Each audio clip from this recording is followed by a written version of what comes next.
Today's sunshine note is titled, "The Time We Owned a Hot Tub." But don't begin until you count the cost. For who would begin construction of a building without first calculating the cost to see if there is enough money to finish it? Luke chapter 14 verse 28.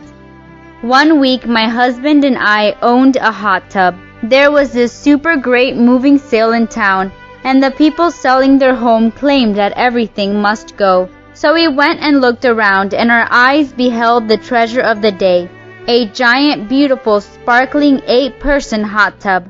It was worth thousands, and the people were getting rid of it for a mere $500. Greg and I were elated. We scrapped money together and stole from our savings and purchased it immediately, because our friend Sept was eyeing it as well, and we didn't want to lose it to the likes of him. The people were happy to sell it, their only stipulation being that we had to figure out a way to move it. On the way home, we celebrated our good fortune and congratulated each other on finally being the proud owners of a hot tub. We dreamed about the snowy Michigan nights when we'd sit basting in our toasty, warm new spa. Wouldn't our friends be jealous? But then it began to occur to us, how were we going to move that thing anyway? And just exactly where was it going to go?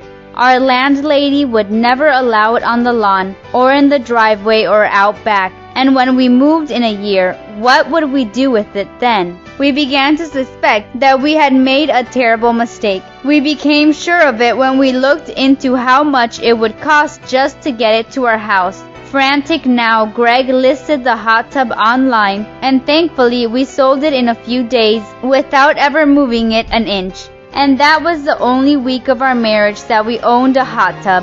Every now and then, Greg will look at me and say, "Remember the week we owned a hot tub?" And we laugh because of what fools we had been. If you are smart, you don't buy giant items without first thinking it out.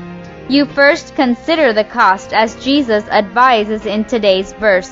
Can you afford it? What will it take? But he is not talking about hot tubs or other large buys. Jesus is talking about the cost of being a disciple. This is also a life decision that needs to be made thoughtfully, for it will cost you something.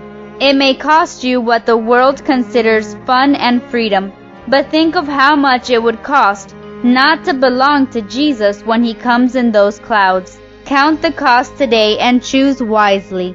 May God bless you today.